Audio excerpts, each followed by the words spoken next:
So I'm Kahil Lloyd, the Executive Director of the Hydrogen and Future Fuels Division in the Queensland Department of Energy and Public Works. So my team is responsible for driving whole of government policy and development around hydrogen and its industry in Queensland. So it was a really great opportunity to be able to talk through what the Queensland Government is doing and working with industry and proponents to develop a sustainable hydrogen industry in Queensland.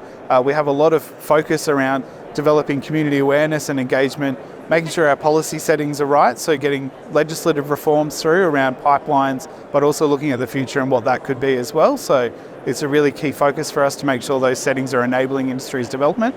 But also another key area for us is around getting the planning right around how the hydrogen hubs are going to develop. So we're doing a range of technical studies, working with industry and proponents around the hubs to be able to look at what are the energy, water, social impact and those sort of things to be able to really develop those hubs and support industry's growth in Queensland. We've got already 50 projects happening in Queensland at various different stages, but even at this event we've been able to pull together 30 or so Queensland representation, Queensland organisations at our stand here as well. So it's really important to have these events to be able to collaborate, bring in the global investors and those global stakeholders to have that discussion, really see what's happening in Queensland, and really talk to each other and build those networks so that we can all collaborate and build an industry together, because it is that collaboration which is so important to be able to develop an industry which will be able to meet the needs of the world, really.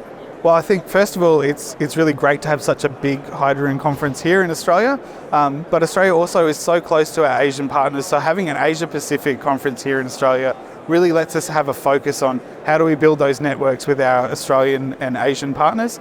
Queensland, for example, has been a major energy exporter to Asian markets for decades. In Queensland, it started with coal in the 60s and 70s, working with Japanese partners to be able to develop that industry. Then it transitioned into our LNG industry in the early 2000s into 2010, and now one of the global leading LNG industries.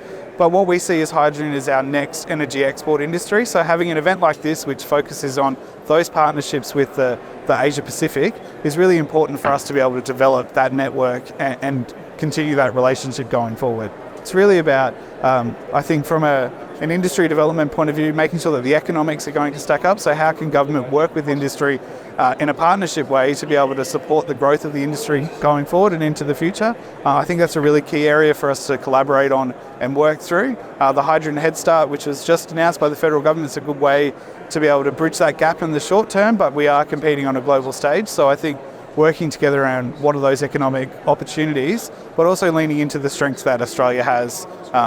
In Queensland, we have a lot of renewable energy, abundant wind and solar resources, which are the envy of the world, really.